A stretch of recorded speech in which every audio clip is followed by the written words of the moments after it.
Coming up, is Jeremy Corbyn really going to plant 2 billion trees? Is Boris Johnson really selling the NHS to Donald Trump? And have the crankies really quit showbiz because it's too PC? Find out on this week's Fake News. Hello and welcome to Fake News, the topical quiz show that's clinically proven to be 30% more entertaining than other topical quiz shows. We're live on Talk Radio, but you can also watch us on Facebook and YouTube right now. Here are this week's headlines. Now, we'll make it quick because Michael Gove and Boris Johnson's dad have turned up at Talk Radio reception. We're not sure why, but I've called security. Let's start in the jungle, where I'm a Celebrity contestants have been subjected to what viewers are calling the most horrific bush tucker trial ever. A 30-minute interview with Andrew Neil. Let's meet this week's guests. First up, joining Andre Walker on Team for the Many, we were going to have Prime Minister Boris Johnson, but he hasn't turned up, which is very out of character. Maybe it's a diary thing. However, he's been replaced by a plant-based guest. If you're listening to Talk Radio, I can tell you it's literally a plant. Well, let me tell you, it's actually not a plant. It's made of plastic, but it does have nicer hair than Boris. There you go. Is he leaf or remain? That's what Thank you. That's right. Joining Dave Chawner, whose voice you've just heard on Team for the Few, we have top comedian Sean Burke from Dream Team. There he is. Lovely to have you here, Sean. Let's kick off with round one. I love this round. It's called Fake News. I'll read some big stories from the news this week, and our esteemed panel must guess if they are true or false. Let's start with this one. Andre and Boris, got to get used to that. Andrew Neil has promised to soften his interviewing style to secure Boris Johnson as a guest, including promising to laugh at his jokes and give him a sincere man hug at the end. True or false? Do you know, it's always been difficult for the BBC, hasn't it? Because whenever they want to interview the Prince of Wales, they always send Titchmarsh in. Oh, Your Royal Highness, why are you so marvellous? Oh, can you give me a knighthood, please? And then if they wanted to give a politician an easy ride, they'd send in David Frost after a bottle of whiskey. Oh, come on, Prime Minister, what do you want to do today? But Andrew Neil would never back down, so this is false. The rumours are that the Prime Minister's people have offered that he could be interviewed by Andrew Marr, which is maybe an insult to Andrew Marr. I didn't know that. Yeah. So they're just, have the BBC just got a stockpile of Andrews and they just bring them out, Andrew Marr, Andrew Neil. But why is Andrew Marr less of a threat to the Prime Minister's electoral chances than Andrew Neil? What is it about the two Andrews? I think you should go completely the other way. If they want to soften it up, get the CBeebies presenters. Yes. Bring them in, get Mr. Tumble, get him to interview Boris. That'd be great. Yeah. You seem to know a lot about CBBC. I'm Let's praying not go you've got into kids. I don't. Otherwise, it could be really awkward. By the way, is there no argument in favour of Titchmarsh? What he will do is he'll do an election special where he walks round the Prime Minister's house with him, commenting on the plants, going, that plant's particularly interesting, Well, isn't that's it? become politicised this week, talking about as many trees to plant. So I kind of think you're right. Ground force meets politics live. Well, the thing about it is, Sean, don't you think it's as much of a risk for politicians to go on a show like Loose Women or maybe Lorraine than the hard-hitting political interviews? Because then you actually really reveal your true personality. Yeah, and you don't know what they might say as well. At least with like a broadcaster, they'll go down a certain route. They might go hard, but somebody on Loose Women might ask you anything. Yeah, like, well, they often just are the basic questions. What's the price of a pint of milk? Or how do you change a nappy? I mean, Boris should know, but apparently he doesn't. Yeah, I know. That could come out of nowhere. Well, changing a nappy is particularly difficult if you don't know how many children you've got. Politicians always get in trouble when they try to pretend that they're football fans, don't they? Do you remember when David Cameron pretended, I think, that he was a West Ham fan, but then got it mixed up with Aston Villa or something? Yeah, I mean, they both wear like maroon, but that's basically where the similarities end. You can't hide that too easily.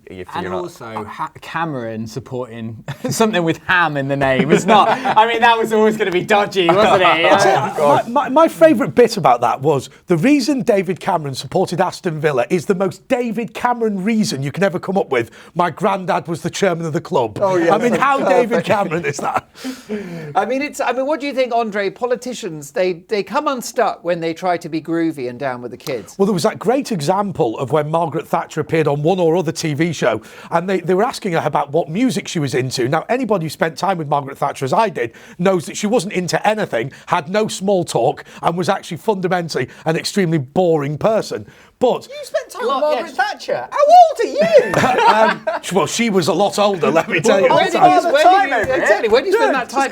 Gloss over that like it didn't happen. I was the press officer for a group called Conservative Way Forward when she was the president. I organised her 25th anniversary and 30th anniversary parties. Wow. And the point I was going to make about when she appeared on TV, she made up some song she was into, her staff told her. And then they said she was on a roll at that point, having talked about how great the Beatles were. And then she goes, and of course Dennis likes How Much Is That Doggy in the Window? And apparently he was just sat there, absolutely grimacing. Very divisive figure, Margaret Thatcher, clearly. But when you sort of, like, in her presence, did you feel like, I can see why this is an iconic politician? Or was it all smoke and mirrors? Was she actually quite disappointing? No, firstly, she was incredibly short. That bouffant accounted for at least 2 inches of her total height. And she walked up to me, and the first thing she said, before she said anything at a drinks reception, was, "We didn't send our British men to fight the Germans to be taken over by Belgium." Well, I will push you for an answer, Andre and Boris. The answer is, unlike Titchmarsh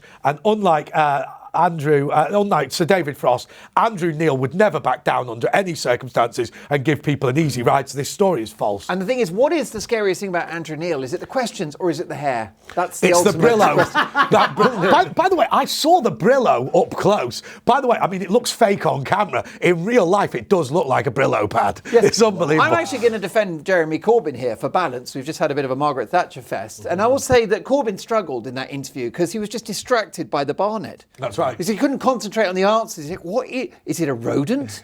Should I shoot it? That's right. Have you ever tried to talk to someone when they're With a Brillo? Have you ever tried to talk to someone when they're making candy floss? You can't do it. And I think that's why Donald Trump, Andrew Neil, all of the, like, forgive the, like, pun, but bigwigs have crazy hair. How often? Sorry. No, go on. How often do you eat candy floss? Oh, loads, mate. I live in a fun He's a vegan, so that's like a steak for him. Okay, Andre, you're saying it's false. I can tell you it is false. Well done. 2 points to Andre and to Boris. Dave and Sean, Snowflake students in Arizona State University, have petitioned to ban anyone called Donald from speaking at their campus, such is their hatred of the president. True or false? Oh. The name Donald, so is any mention of Donald Duck presumably off the cards as well? What we're hearing is it's bad news for Warner Brothers. Yeah. But what we're hearing, that the idea is it's a sort of like a PR stunt. It's messaging to say that we don't accept our president, and therefore if you come in as a speaker, you've got to call yourself Steve or Barry or Bob or something. Are these the same people who campaigned for getting rid of clapping at Well, gigs it could because well it's be. traumatic? They should come to one of my gigs, actually, because it never comes up. It's not a problem. Only laughing. There's a whole, liberal generation now who won't call their child Donald. I mean, it wasn't. I was going to say Adolf. I was going to say it's been a long time. But there was a major problem, wasn't there? Which was reported in The Sun, where they said that people were not calling the children Nigel after Mr. Farage. But actually, that proved to be untrue. There were Nigels. It's a small and discriminated against minority, but it does exist. Yes, during the Second Iraq War, such was the enthusiasm for the Bush regime that there was an Iraqi family that called their newborn baby Dick Cheney. Do you remember that? Really? Yeah. Well, you are not going to believe this. I've spent a lot of time in Kosovo, right, which is a Margaret Thatcher. It's an incredibly pro-British place because remember, we liberated it from Serbia, the British and Americans. Oh, I remember. The most popular boy's name in Kosovo is Tony Blair with a hyphen. Wow. I'm not joking. I tell you what, bet that kid gets bullied at school. Well, boys, true or false? I think this sounds absurd. Yeah, I think it sounds a bit too silly. I say this is fake news. Your judgment is not found wanting. It is false. Well done, chaps. Nice work. Okay, Andre and Boris. Former Blue Peter star Peter Duncan has launched the UK's first woke panto in Dorset. The planet-saving panto will feature climate change-denying giants, a singing Stormzy, and also a character based on Greta Thunberg. Well, I mean, they bore me to death, don't they? I mean, let's become a vegetableist. Let's become a carniphobe. Let's, you're not allowed to, I mean, look, the stink bomb rebellion upset me. Greta Thunderbird upsets me, right? You just see these people and you think, oh, get a life. You know what used to happen when I first... you? You used to watch documentaries about fiscal studies. I mean, what is this? Just because I could quote the speech of Ronald Reagan does not make me a boring person. But when I used to go to university, Freshers' Week used to be full of booze, burgers, and other things that we can't say on radio. And nowadays, all they're interested in is crocheting, watching Thunderbird speeches, and, I don't know, discriminating against people for discriminating against them. I hate the woke culture. They're sad individuals who ought to die. Well, that's right, millennials. This is your new spokesperson. Marvellous. What do we think? True or false? No Is there idea. a right on panto? I think he's done it. Let's go with true. Boris and Andre, you're right. It is 100% true. Dave and Sean, a university professor who is a world-renowned expert on money laundering, was arrested this week for, wait for it, money laundering. True or false? Wow. You'd like it to be true. I mean, this is definitely the new Mr. Bean movie, isn't it? You know, who is a world-renowned professor of money laundering? Is that a thing? Surely they should have been onto him for a long time. Oh, I'm really good at money laundering somehow, despite the fact I'm not a criminal. How does that even happen? That's right. Why would you do that? Great. I feel a bit sorry for the money laundering community because it's a little bit like maybe the postal service. It's a sort of dying format. Because, I mean, how do you launder money in the age of contactless and Apple Pay? Yeah, I think Revolut just added a function to launder your money on a new app, so you can do it digitally these days. That's quite good. It's And very maybe convenient. with Barclaycard, American Express. Do you know what? Yeah. You know what? Do you know that's the big tech firms are muscling in on everything, aren't they? You know, you used to be able to money launder by basically employ a local builder, cash in hand, to build you an extension, and you're sorted. Nowadays, these big tech taking our women and taking our jobs. Definitely. It's disgusting. Well, there's a great story in Edinburgh. There was a guy called Deacon Brodie. He was two things. He was a I locksmith. thought you were going to say decompose. Well, he was a locksmith and he was also a carpenter. So he pretty much designed all of the locks around Edinburgh. He also designed the gallows. And because he designed all the locks, he went around and just broke into people's houses.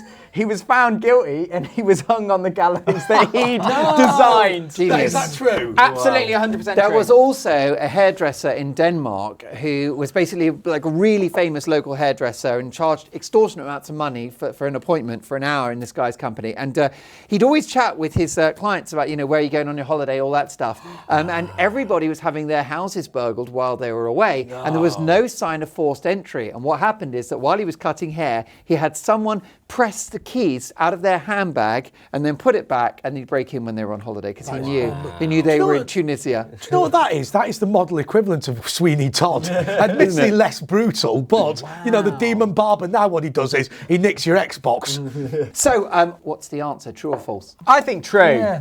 Yes, indeed, it is true. Well done, chaps. You're doing extremely well so far. Andre and Boris, you've got some catching up to do. A minibus driver from Portsmouth has launched a battle to save Christmas after his boss banned him from wearing festive jumpers behind the wheel. True or false? Festive jumpers. Do you know, I blame Bridget Jones for the festive jumpers thing. It wasn't a thing before Bridget Jones. Presumably she's also responsible for large knickers. Actually, I'm not sure. Yes, I'm and not sure drinking that's alone true. and crying. Yeah. Drinking alone and crying, putting on weight, cooking badly. You know, the whole thing of Christmas jumpers has gone far too far. Yeah. I'm a bit sick of it. It was funny. It's not funny now. I'm sure this guy is actually just one of those, I've got a comedy shirt type people. And his boss has just said no chance. It's the same people. It's true. It is true. Well done, Boris and Andre. David Sean, a new statue is to be unveiled in London next week celebrating the UK's humblest person. Lydia, the lollipop lady from Muswell Hill, won the award. True or false? Well, she made a statue out of herself. She's not that humble, is she? No, exactly. Also, only in all Britain would we celebrate being humble, because in other parts of the world, like America, it's all about selling yourself and being arrogant. Big time. Okay, then what do we think? True or false? I'm going to say false. Okay, we're going to go false. Yeah. I can tell you it's true. Yes, indeed. Okay, Andre and Boris, the mayor of Rushcliffe in Nottinghamshire, left children in tears this week when she told them Santa was too busy to bring presents. Christine Jeffries made the speech when she turned on the Christmas lights. True or false?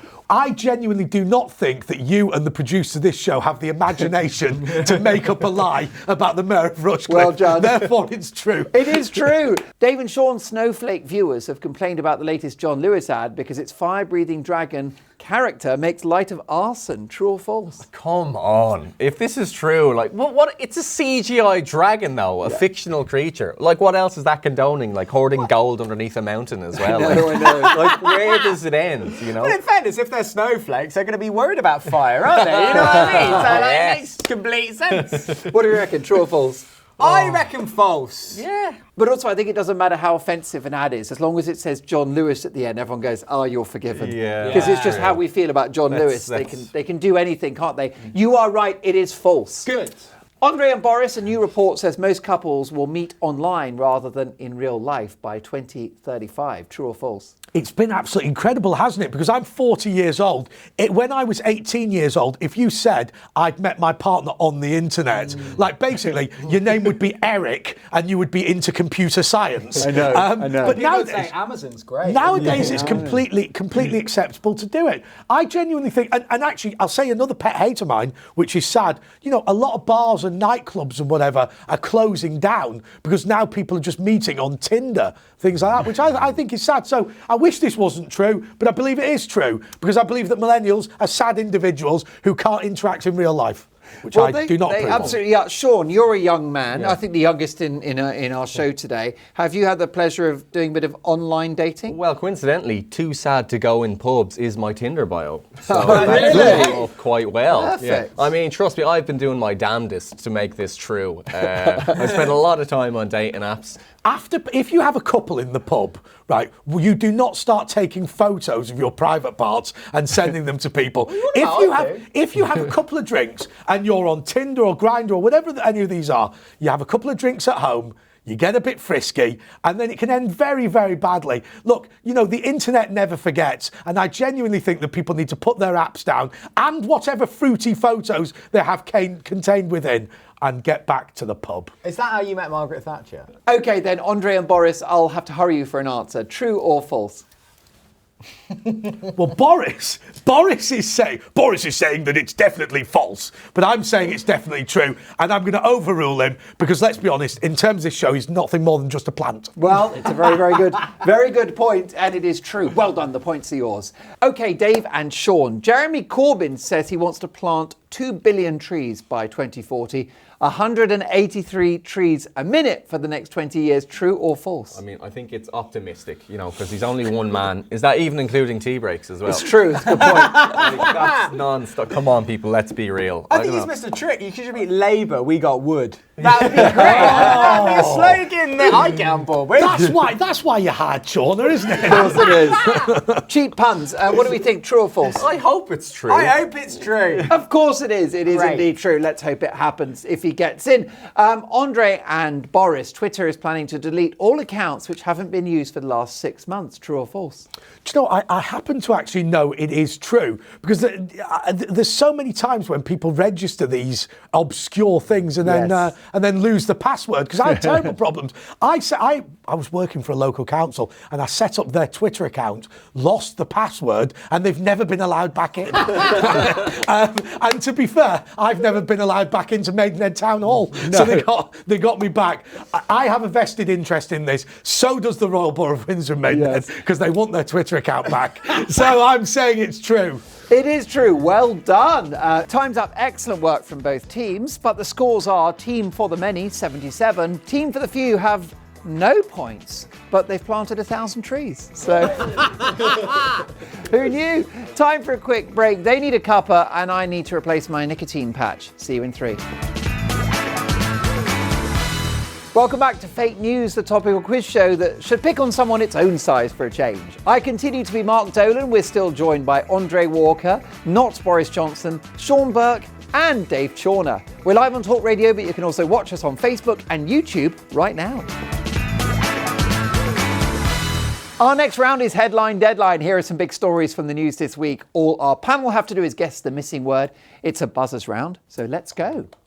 Channel 4 replaces Boris Johnson with what? Oh yes, Dave. A wet, spineless waste of space.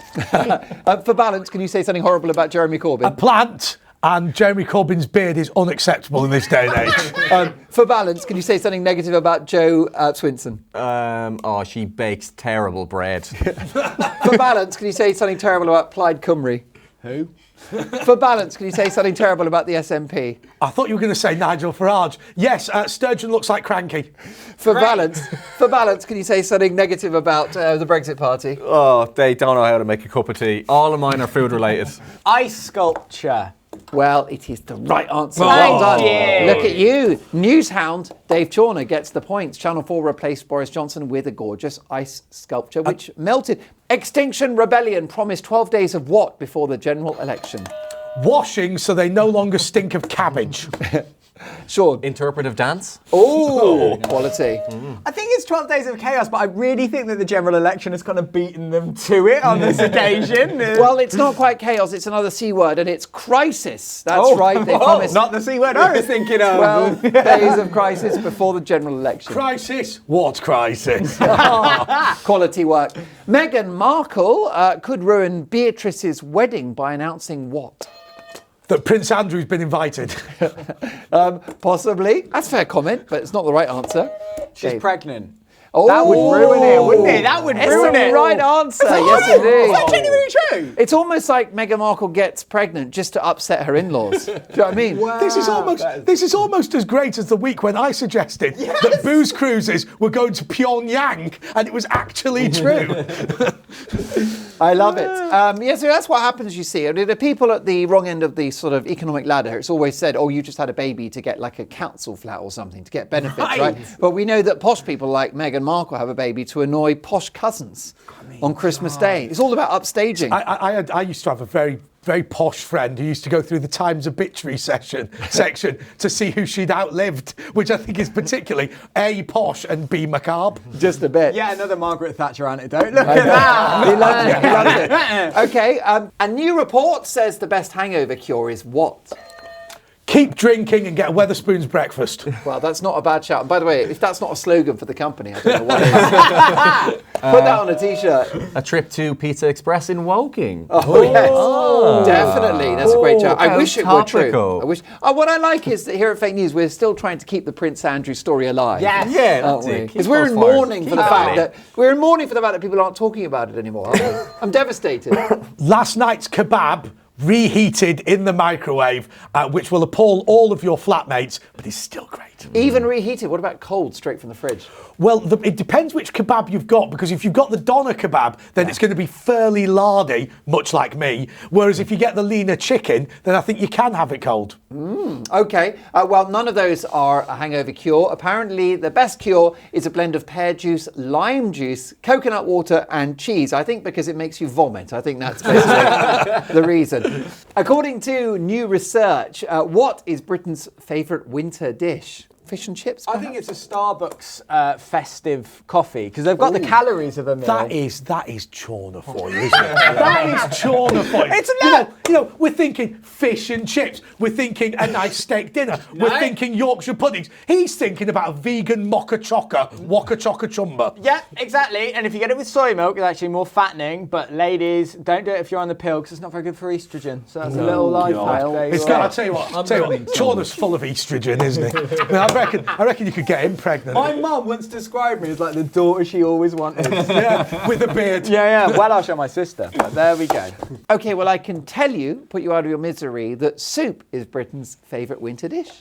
What? Not the Starbucks. Not that specific enough. You can't just say soup. It's a bit vague, isn't Yeah. it? Excellent work all round. Time is up. Here are the final scores. Team for the many have 1,877 points. Well done, chaps. While team for the few have 3 points. Hey! However, using a new system of proportional representation based on the Italian model, for the few have won. Hey! Italian. Propped up by the Ulster Unionists and a couple of Brexiteers, one independent, you're good to go.